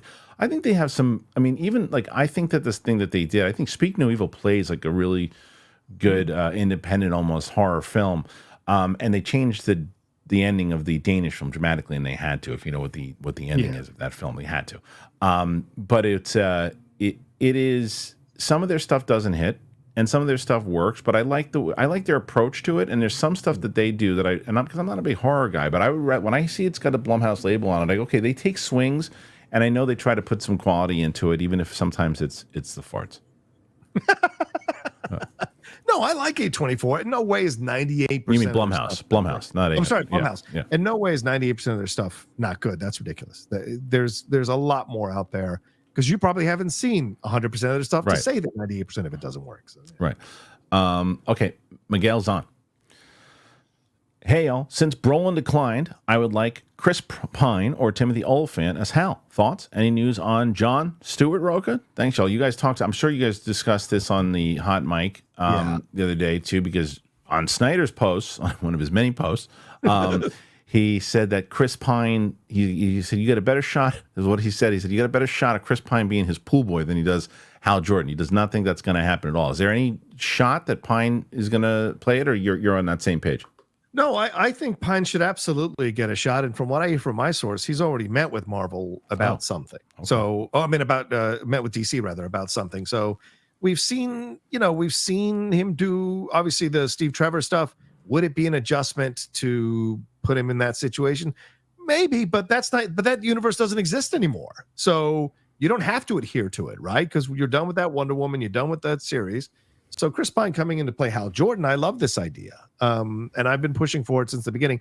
I don't really see the Oliphant thing. I mean, he was nice as Cobb Vanth, in the Star Wars stuff and Justified, but I don't really see him as a Hal Jordan. He's too laid back to be Hal Jordan. So I like the feeling of Chris Pine being this kind of, and plus he was a pilot already, Steve Trevor. So I hope that's what happens. I still love that Joel Edgerton pick. There's no chance it'll happen. Yeah, Joel would be great. Joel was actually a perfect choice. He's perfect choice, but he's never the name that's brought up. He's never the name. He's always the name that people are like, oh, that's great, but no one ever brings him up. That's true. Miguel's on. Do you guys see Josh Hartnett being in one big franchise? He was very good in Oppenheimer, Black Mirror, and Trap. Thoughts of him as an older Batman? I would be down for that. I did not like Trap. But I liked the first two acts of Trap, and then the third act just got so stupid. But I thought he was great. I thought he was great in it. I thought he was great in Oppenheimer. I didn't see him in, was it Dark Mirror? So Black Mirror. Yeah, I didn't see him in Black Mirror. So I love this. I love him coming back, and I hope to see it. I think him as Batman, an older Batman, he'd be great. He's also huge. He's like 6'3". Yeah. Could be very interesting. Yeah. And as he showed elements of in Trap, which I haven't seen from the trailer, he can certainly go dark when he wants to. And if you've ever seen Penny Dreadful, I loved him in that series. Yeah. So he can go dark if he needs to in some of the darker Batman moments. So that works. Benny, thoughts on Tulsa King and yesterday's new episode? So I didn't see it yet. Yeah. I didn't see it yet because like I said, there was so much stuff. I was watching The Great Arthur the King, and I was also watching I was also watching The Old Man. See, it's a good movie. It's a good movie. Hey, someone get his dog some treats. Come on, you get your shots. You want a meatball? Get shots. Want a meatball? Get shots. Take a meatball. Want a meatball? But I didn't get a chance to watch it yet. I do want to see it. You watch him on the dog? You know what me? I'm in Alabama. I got to catch up on both that and The Old Man. Yeah. These are Rocha specials, for God's sake. Come on. Blake Gilbert watched Rings of Power season 2. The 3 episodes are very boring like season 1. Episode 4 is okay, but episode 5 is very good. They're moving fast with Sauron's endgame. Yeah, I think I'm just out. I watched season 1, and I never really had the urge to go back to it. I think I'm out. The viewership is down, sadly, because I hear that these last 2 episodes have been excellent from my boys of the Geek Buddies. They're loving it right now. But yeah, I haven't made myself sit down and watch them and catch up. I mean, I was ripping through Slow Horses last week. And, which is I finished the whole season because I know that as we get the screeners, I finished the whole season. It's excellent. So I'm looking forward to seeing people's responses to that. But I got to swing around at some point. Maybe Saturday. I'll just sit and watch all of. Let me know how it is because I won't be doing that. Julius Wyatt, John, who's your favorite guest on Cinephiles, and how about them Cowboys? How about them Cowboys? Yeah. How about them Saints? Watch out now. The Saints could be for real. Watch out, people. I guess having Joe Mantegna to come on to do Adventures of Robin Hood was a lot of fun. Mance is the best guest, of course, and so is Vogel. But I personally had a great time with Mantegna coming on to talk about that. So that's what I would say. All right, I'm so glad that that this next one's coming in because I was going to address this anyway. Galagos. Gentlemen, I decided to spread the love today as a married man. Thank you, Kristian, for all your help in meeting the woman of my dreams. Love you. Congratulations to you and your lovely bride, Jen, who, if you guys weren't familiar, from Schmodown, who produced so many relationships and marriages. This is yet another one that I'm so happy to. Both Jen Kemp, longtime listener to Schmoes Know, met Andres, who was a listener and a competitor in FCL, and so they met, and I couldn't be happier. Just two wonderful human beings, and they got married yesterday. So nothing but the best for both you guys. That's really awesome. Jen was one of my original fans of The Outlaw, and I have always cheered her on. And so the fact that she found love, and Andres was such a great guy. Very happy for both of them. Yeah. Very happy. It's funny because I talked to Nerd Chronic the other day, and he was like, and he brought them up, and I was like, I'm very aware. Yeah. Okay, so let's see next one. Benny, rate these mafia dons: Vito Corleone, Michael Corleone, Tony Soprano, Tony Montana, or Paulie from Goodfellas, from greatest leader to worst. This is one of my favorite comments of all time. The greatest leader, I think, is Vito. Yes, I think Vito's the best. Then I would probably put Michael second. Yeah, and then I would put probably Tony, and then Paulie, and then Tony Montana. Tony Montana was not a great leader. He was not a good Don either. He was all about himself for the most part, and lost. I'd still put Paulie below him because Paulie lowered. He held power way longer. Paulie was a son of a. So but he held it together. It was the drugs. Turn on his mother. You don't turn on your mother. No, you're talking to Paulie Walnuts, fool. That's what I said. What is he saying? Paulie from Goodfellas. Goodfellas. Oh. Yeah, not Paulie Walnuts. And Paulie didn't turn on his mother. I would go Vito, then Paulie from Goodfellas, then Michael, then. Yeah, I could see that list. That makes more sense. Yeah. Sorry about that. I thought you meant Paulie from Sopranos. I don't know why. No, there's more Derek Johnson, but this one came in as well. Okay. For the MCU. Is Mahershala too old for the longer storytelling they want to do? He's going to be like 52 or 53 by the time the movie gets off the ground. He wants us to be like Black Panther, and isn't that too much to ask? Look, I think that this is what I've said many times over. Mahershala Ali is a tremendous talent and a superstar, right? Yeah. But I think if I'm Marvel, I go, look, we tried to do this thing. We announced it in 2019. We can't reach it. We want you in the MCU. Here's the 100 of other roles that you have picked. Who do you want? Yeah. Take somebody and give them that. Because when it comes to things with Blade, as he's saying, if you want it to last for quite a while, if I'm him, I don't want to be playing Blade until I'm 60 years old. Right, exactly. Yeah, so give him something else. He's got to make up his mind about the whole situation. You're in for the long haul. So are you going to commit for the long haul? If they give you the story you want, that's the question. That's the question. All right, Benny. Hey, Kristian, you can't be on your show. Now that I'm virtual, I can get a lot of people on the show now too. It's just a matter of, again, it's all scheduling. I'm doing live shows. He's doing live shows, so it's all scheduling. But we've talked about that before. But we haven't. I haven't talked to him in a little bit. But But yeah, that's certainly possible. Sean Petersel. Any chance Marvel used Deadpool to soft launch Cavill as the new Wolverine? Rumors were that he had different offer from Marvel, but choose that cameo. Well, I definitely believe that he probably had different offers for sure. And taking that cameo, why not? I don't think there's any shot in hell that he's going to play Wolverine. Yeah, agreed. Yeah. No. Yeah. But no, I think that you probably. I still think that he should have been Doom over Downey. Oh. Yeah. I don't disagree. Mad Sinister McCall, Harloff Show for the Emmys. Better than Show Rogan. Sarah was just on Rogan promoting. We're doing a show. We're doing a show right now. His show, the Matt Sarah Show, which he had Ray Longo on. I know you're an MMA guy, and he just had. Did you watch the fights over the weekend? Yes, I did. I watched that main event because he's got because now Ray Longo has another champion. Yeah. I mean, O'Malley didn't know what to do with that guy, man. Yeah. He was just completely smothered to death for 5 rounds, man. Well, it's if because Marab had him, I think he did it in 5 rounds. Yeah. But now Longo's got another champ. So we talked about that. So anyway, my point is, speaking of gangster movies and everything too, both Ray Longo and Matt Serra talk about their favorite gangster movies on tomorrow's episode. Nice. And he was on Rogan promoting it. So Nice. Okay. Yes, boy. Which wrestler has the best closing style, non-geared? Macho Man. Come on, man. Yeah. So it can't be beat. You can't beat Macho Man. If you're not following the Macho verse on TikTok, you're doing yourself. Okay. I guess I have. All these guys dress up as Macho Man is and it? they go into public places. Oh, that's the best. Okay. It's amazing. Carlton Rudder, London calling, guys. I'm flat out tonight. Actually going to London tomorrow. Sending my support as ever. Can't wait to listen to the show in the car. Thank you, Carlton. As always, a great supporter of the show. I appreciate it very much. He's always traveling. He's always traveling. Okay, we're gonna go. There's a ton. There's more coming in. Okay. And so the next one that we have, and what did you say your next movie is? You did the X-Men Dark Phoenix one? Yeah, I've been thinking about revisiting the animated Transformers movie. I haven't seen it. Oh, the '86 one. It's a good one to do. Yeah, in like 30 years because the Transformers one was coming out. I haven't seen it in forever, man. Oh, and there's a 4K version that's out. And I thought it might be kind of fun to do a reaction, but I don't know if people want. I don't know. I mean, my reactions have barely broken, 1,500, so I don't know if people want to see it. But you should do it. You should do it with somebody.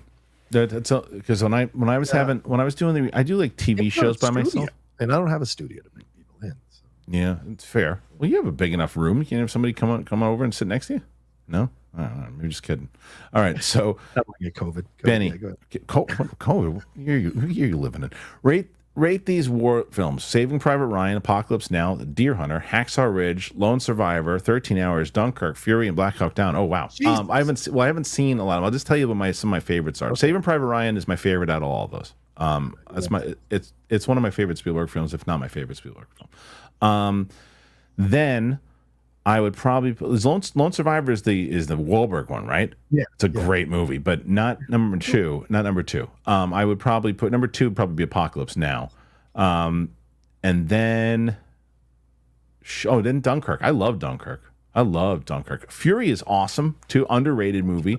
Black Hawk Down really awesome. I haven't seen. 13 Hours. I remember Ellis gave that 5 out of 5. He was out of his mind. Bay film.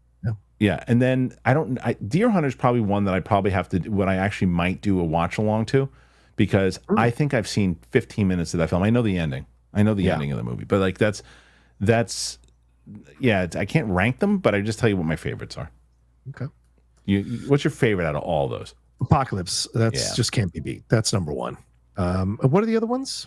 Lone Survivor, Saving Private Ryan, Black Hawk Down. Okay. Deer Hunter. Yeah, Deer Hunter 2.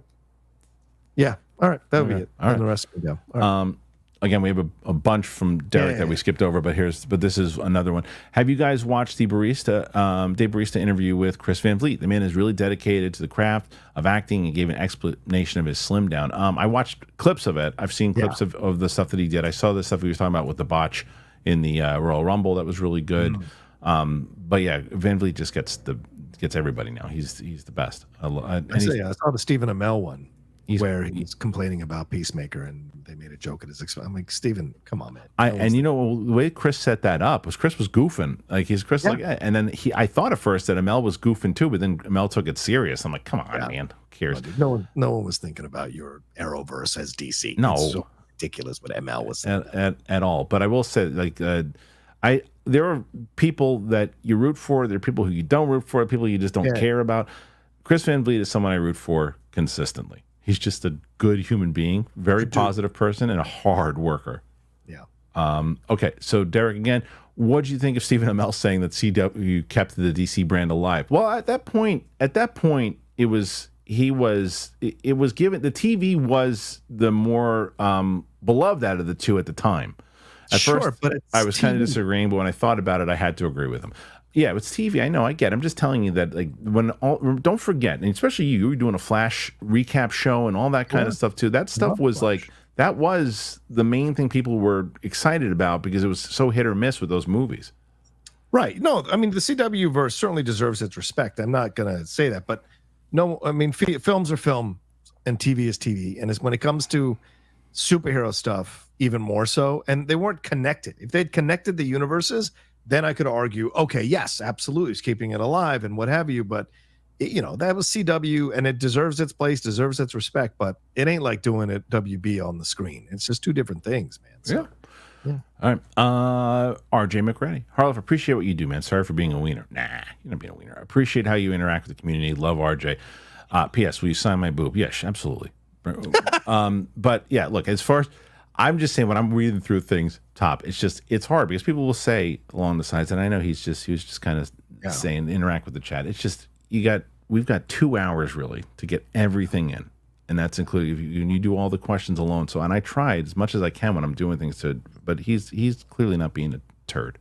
Yeah. Thank you, RJ. I appreciate that. That was very, very kind of you.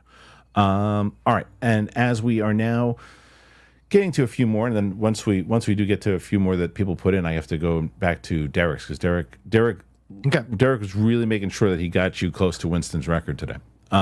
Jay West, in Transformers 1, if Transformers 1 was so good, should the director get a shot at a live-action Transformers movie, and would his movie be better than Bay's? Yes, it would be better than Bay's if they could get the same writer and they pull off the same tone, because the essence of what Transformers was that I loved growing up as a kid has been missing from all the live-action movies, minus the first, minus Bumblebee, especially in the beginning of Bumblebee, but the majority of the essence of it has been lost.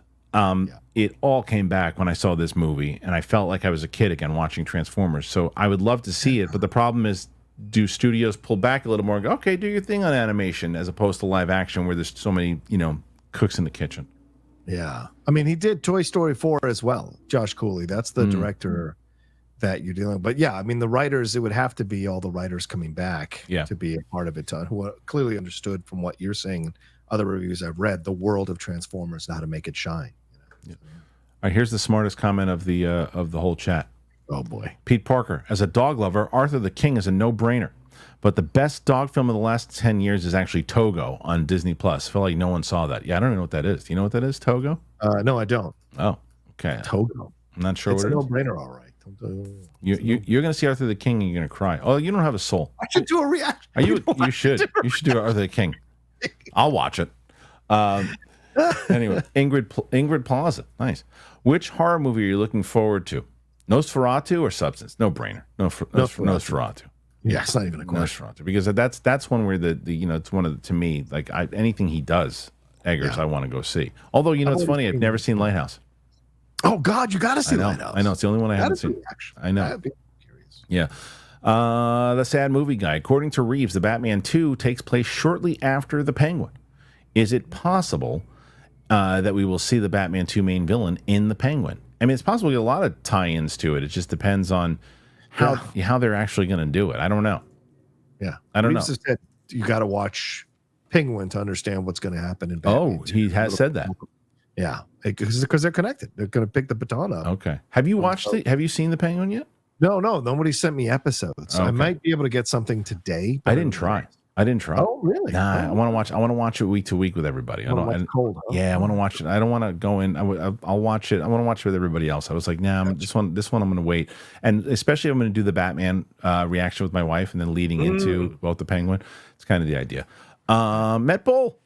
Do you guys think that WWE is going to pay off the Seth sacrificing for Cody at Mania storyline? I think that Seth was the sneaky star at Mania for his work. I mean, he was definitely the one to put in a lot of work. But you don't think they're going to pay that off? Nah. Seth is a workhorse, and he'll be there forever. So they don't need to cater to him in that way. Like Seth loves being. And they did their feud already. Yeah, exactly. Yeah. It's CM Punk is the one they're leading up to at some point. Yeah, they got to do that. They got to pay that off. They've got. Yeah, they got to pay that off. Julius Wyatt, favorite movie musical. I still love Singing in the Rain. Again, go ahead, hold off. What do you got? I mean, there's a lot of musicals that I enjoy. You know, Moulin Rouge is one that always pops into my mind. I like that, but that's not. If we're gonna go old school, I mean, the original West Side Story, we mentioned, is a pretty damn good movie. You know, it's like I like the remake very much so, but there's that original is so good. I'd have to go through all of them, you know, to say, oh yeah, this one. But that's probably it. Yeah. American in Paris is probably mine, but certainly West Side Story, the original, is incredible. So that's like a battle for me overall, you know. This is for you. Pete Parker, thoughts on the Tua situation. Should he retire? Everyone thinks that he should retire. Yeah. Not even a question. He should absolutely retire. Yeah. You've got kids, you're a young man, you've got $96 million guaranteed.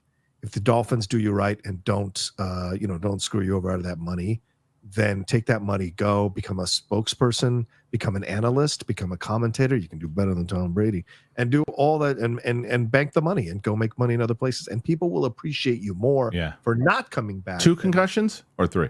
3. 3. Along with other hits that were close to concussions that weren't documented. So I think he's got to go. Screwface John, what's up, man? Over under. K-Dot brings out Drake at the Super Bowl. Probably not. You imagine if they did? No. I'm going to go over. No way. And I'll tell you why. I'll tell you why. No way. If Katy Perry and Taylor Swift can bury the hatchet, we've seen feuds with people burying the hatchet. I didn't even know those two had beef. They did for Until years. You said that. Kendrick, it was about backup dancers, really childish stuff. Stupid. Kendrick could do this to Drake because Kendrick won. And Kendrick would look even bigger by being like, you know what? We're going to do a thing back and forth and do a rap back and forth. And then in a way, he kind of helps Drake come back to the mainstream because, look, Drake was clearly a moron to pick a fight. He got beat. So you got to respect the man for getting beat. And if he comes to you and asks you to do this for him, he can do it. He's not. He's Drake's smart, he'll do it. But he's not going to do that. Mike Joyce, Roland Emmerich remaking Lawrence of Arabia? Yay? Wait, that's not true. It is true. It's a TV series he's working on. What? Yeah, nonsense. Come on. Sorry, I don't mean to cuss. No, but that's ridiculous. Who greenlights that? Ewok. If rumors are true that Lucasfilm wanted Keanu for Acolyte, which he wisely turned down, then he must be on their radar for other projects. I'd love for him to lead Mango's Dawn of the Jedi film. I feel like that's probably where you might see him if he pops up, if they even wind up doing that film. Yeah. But that's where you should lead. You should put him in that film and let them kind of actually do what they said they were going to do in Acolyte. Yeah, I agree with that. But remember, it may not be that Disney wanted, maybe that Leslie wanted him for the Acolyte, and that may have been his way. We don't know for sure who wanted him to be an Acolyte. Okay. My Kid Banana. Hey, guys, any thoughts on Backlash over Jeremy John's reviewing Am I Racist? And look, people are going to review it. They're going to review. I never understand why people get backlash for reviewing anything they want to review. It's like, who cares? So here is the next one. And this is the Dart 005. Are J-Lo and Affleck back together? Should they be? You know better than I do. Are they back together? They were seen holding hands and kissing at a recent public event. I love how you know this. I've always wanted to do a gossip show. You know, I've since Collider days, I've wanted to do a gossip show. I tried to pitch one with Grace and Angela. I wanted to do it with Angie. I wanted to do one, but we never got it off the ground. But they were seen canoodling and kissing and all of that. So look, it's about it. We've all been in these relationships, the off and ons, and you can't figure it out. You have the big fights, but you can't resist each other. So they're clearly in that stage. So let them work it out. Just have to do it publicly, but let them work it out. Yeah. Will you be upset? What if they get back together? I'd be upset for Ben. I won't be upset for J-Lo because Ben is clearly. You knew when he sent his negotiator in with Matt Damon. That I did see. I did see them. I saw that going around. That they were talking. I was like, if she's talking to him, then they're gonna get. Then they get a shot. They get back together. They don't have a prenup. No. So, which is insane to me. Hilarious. They're going to figure it out. Derek Johnson. Rocha, he called Drake's running mates pedophiles. I don't think there's a reconciliation coming over there. Bruh, it's rap beef. You look, you don't see some of the things I called Bibbs or Dan or other people. You do things. You do things in battle that you do things in battle. You want to see if they mic'd up the NFL players every game, I guarantee you you'd have a whole different interpretation and perception of these players. So, people talk crap, they get into it. That's the game. A lot. Exalted 10. I'm taking the under on Kendrick bringing out Drake. Drake doesn't want to be called a pedophile on national television in person. Well, I don't think he's going to use that lyric, by the way. So, come on, the NFL is not going to have Kendrick use the pedophile lyric. So, we will see. All right. Al Pacino in Blumhouse's Night Jacuzzi. Money. Get in here. Get in. It's hot. Ooh. Okay. Where are those bubbles going? Come on. All right. Now we got a ton of Derek ones that I want to get to here. Right, and we got start with this James Gunn one. Okay. And he said, do you both believe the DCU with James Gunn running point can really put that IP and franchise back on track? And if they don't, what do you think will happen with DC? Well, they have to put it on track with this because the whole plan, they have just too much invested in it. So I think that the answer, it's all about Superman. The plan right now is sound. Yeah. It's a sound plan. Yes. Superman leading into Supergirl. We're going just films, right? Superman leading into, or not even just films. Superman leading into Supergirl, leading into Green Lantern, leading into, Batman. It's a sound plan, and if you can actually, and the people that they have, and you look at what he's doing with Lantern so far, and the team he's putting together there, and the way they're actually, the plan is sound. But you said it very well before. You can put a great plan together, but can you execute it? And that's what it's going to be. You'll be able to come back to us with that question after Superman comes out. Right. That's going to be the one that gives us an idea of what's happening. Yeah.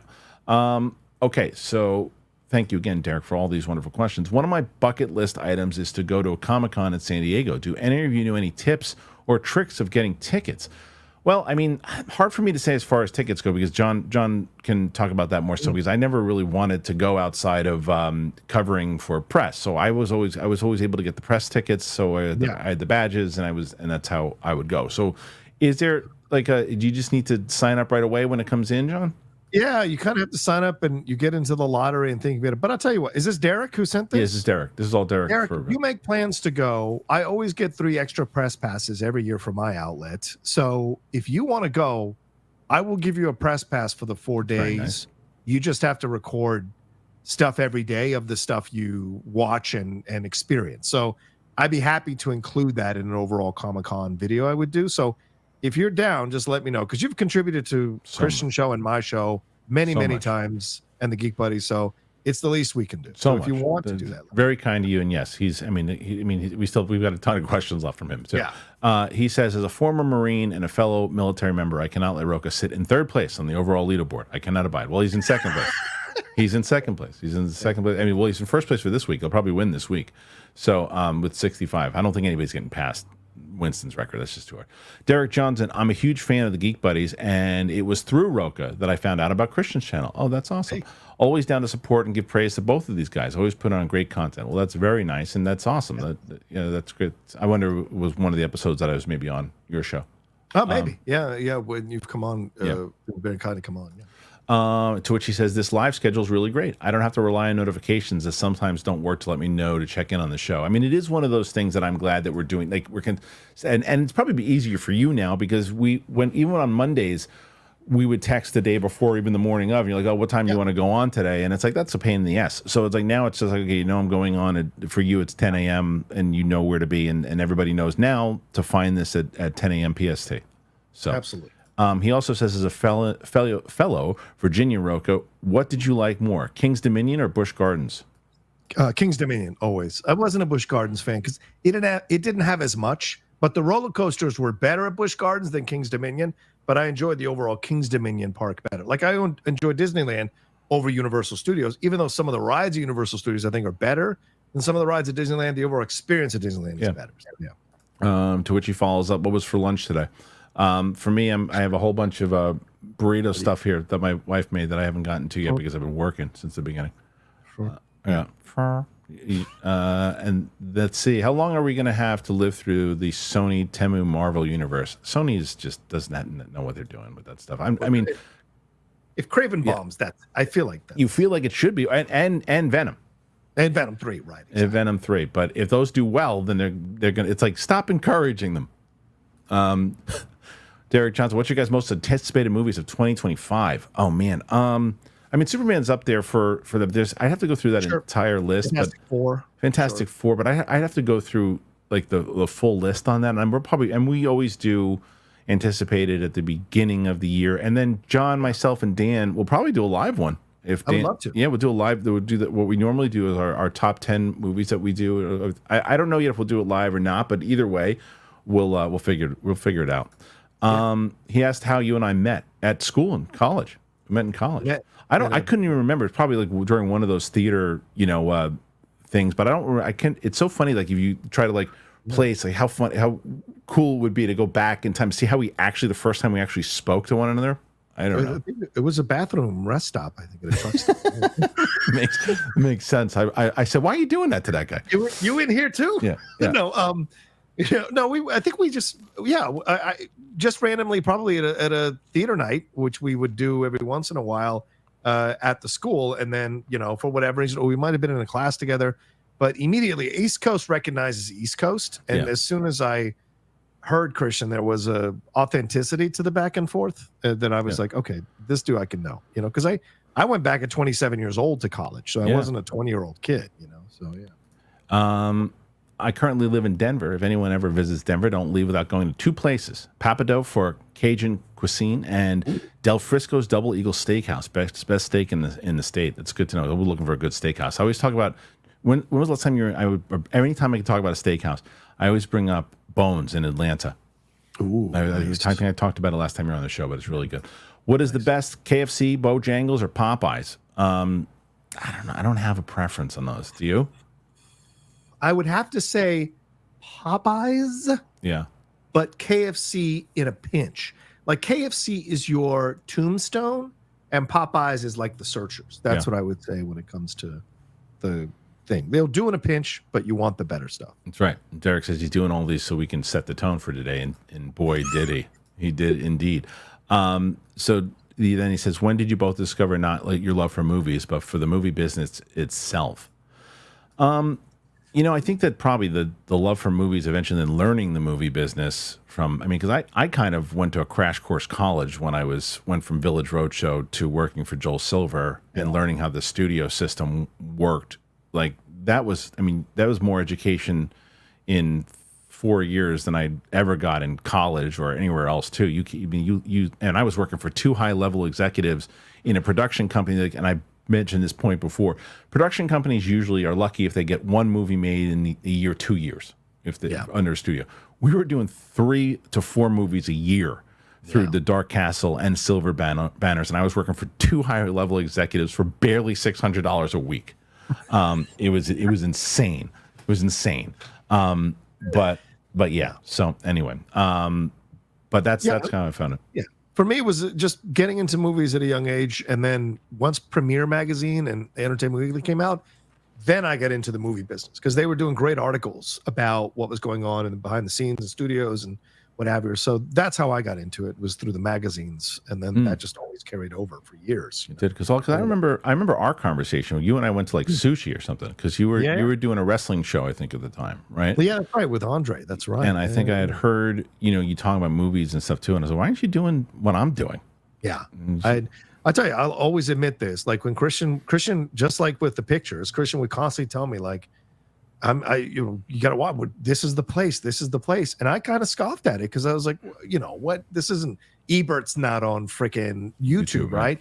But I clearly was stupid because this was the next thing, and I had no idea. And it wasn't until 2015 that I woke up and you very graciously offered me a shot on Far, Far Away that I saw this as something people could actually do. So yeah, it was my fault for not seeing y'all's vision way earlier in the process. No, you weren't the only one. I remember my friend Cricket, who I loved. She was like, when we were starting doing schmoes, and we were doing a live event, and we'd started the YouTube channel. I think at the time we had like 4,000 subscribers, and she said to my wife, she's like, "Why is he doing this YouTube thing? He can't make anything out of it." She can't make a career out of it. And everybody felt that way.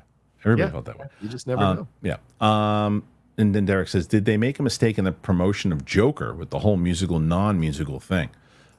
Yeah, we'll see. Yeah. I think we'll see. Because that's you're not really going to be able to figure that out until you see the results, you know? TBD. Yeah. TBD. Let's see. So that was Derek was beyond just beyond kind to do all that. Let's see if there's going to be any more. There's a couple more.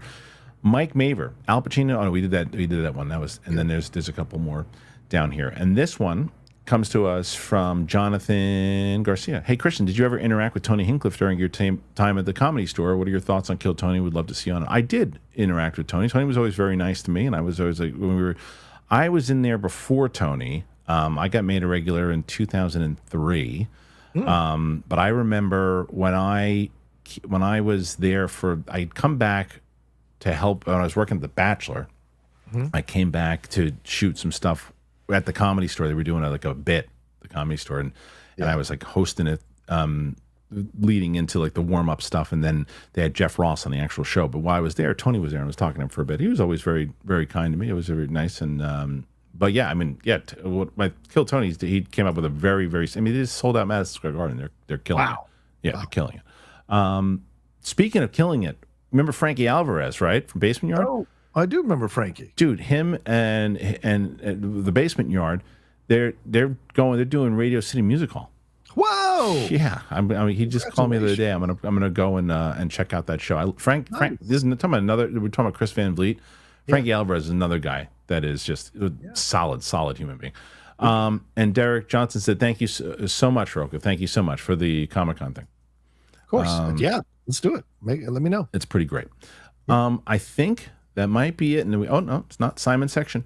I'm not surprised that the Outlaw is not a fan of dog movies. The Outlaw Josie Wales continually spit tobacco juice around a dog. No class. Don't make me find a police box or DeLorean and get John Wick on your candy ass. That's right. I love dogs. Doesn't mean I didn't wait. What? Not liking one dog movie does not make you a hater of dog movies. I like good dog movies. That's the difference there. So. Well, John, we did it. Yep. We did it. We did a good show. Again, this is for this week. 67 is really wonderful. So thank you guys to everybody who was here. Oh wait, I apologize. 68. 68. Most uncomfortable actor interaction during a Comic-Con? Masioka. Is that the guy from Heroes? Oh, is that you interviewed? Is that what they're asking?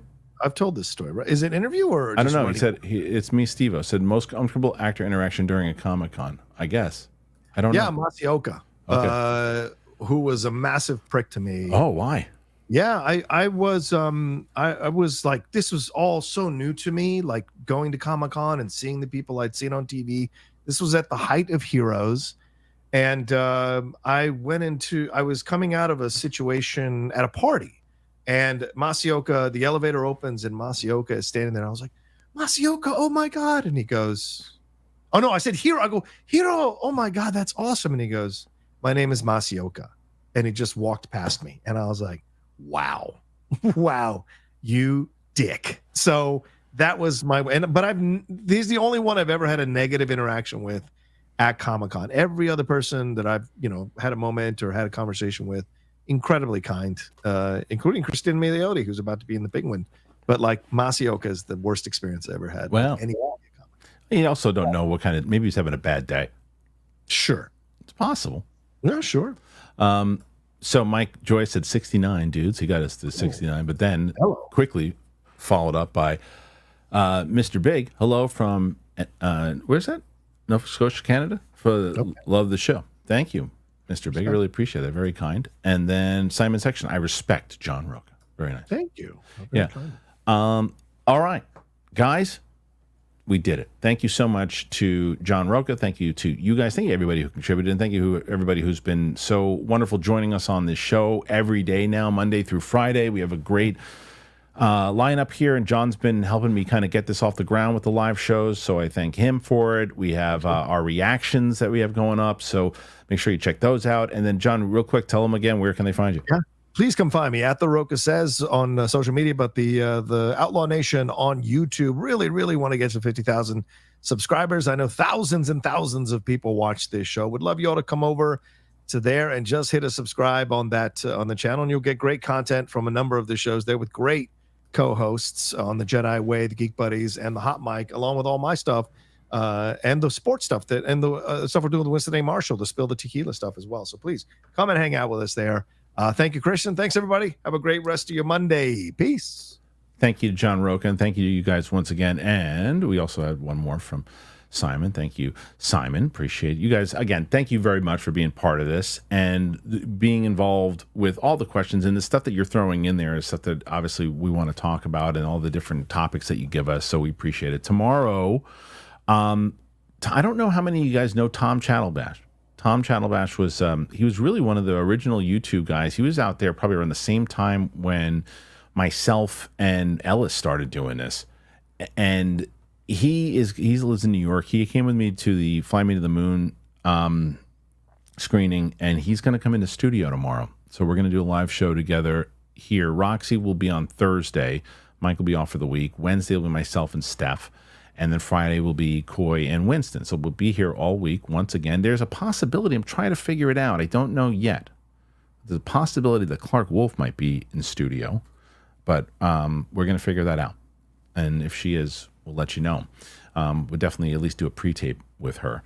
So that is what's going on this week. I have the Long Legs reaction going up on Friday. Not a lot of screenings. I was supposed to see... what's the oh my god, you guys, you've been talking about it the whole time in the chat. Bad robot, not Bad Robot, what's it called, the robot one, the Wild Robot. I was supposed to go see that this week. I'll probably see it next week, but I'll be checking that out for sure.